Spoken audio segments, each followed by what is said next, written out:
தேவனே, இன்று என்னை உருமாற்றும். ஏப்ரல் மாதம் 13ஆம் தேதி. போவதா அல்லது அனுப்பப்படுவதா?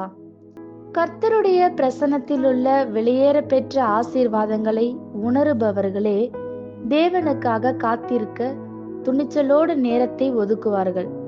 காத்திருத்தல் என்பது அவர் உங்களை அனுப்பும் வரை அவரோடு தங்கியிருப்பது. எத்தனை முறை நாம் அவரை பேச அனுமதித்து அவருடைய தேவ அக்கினியினால் நாம் நிரப்பப்பட்டிருக்கிறோம்.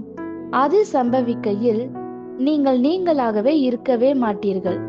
நீங்கள் கிறிஸ்துவுடனே சிலுவையில் அறையப்படுகிறீர்கள். கிறிஸ்து உங்களில் உருவாகுகிறார்.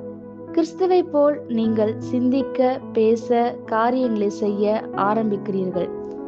ஆவியானவருடைய வல்லமையான தொடுதல் இல்லாமல் உங்கள் வாழ்வில் ஒன்றும் கடந்து செல்வதில்லை. யார் உங்களது நம்பிக்கை?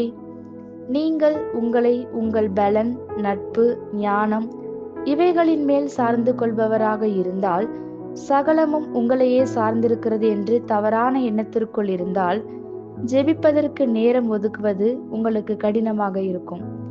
ஜெபிப்பதற்காக உங்களால் நிற்க முடியாது. நீங்கள் உங்கள் வாழ்க்கையின் விக்கிரமாக இருந்து விடாதபடி ஜாக்கிரதையாயிருங்கள். அதிகமாக ஜெபிக்கும் போது இன்னும் அதிகமாக ஜெபிக்க விருப்பம் உண்டாகும். நீங்கள் அதிகமாக ஜெபிக்கும் போது தேவனன்றி நீங்கள் உதவியற்றவர்கள் என்று அதிகமாய் அறிவடைவீர்கள்.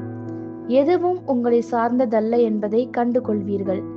அவரை சார்ந்திருக்கிறேன் என்று வெறுமனே சொல்லாதீர்கள்.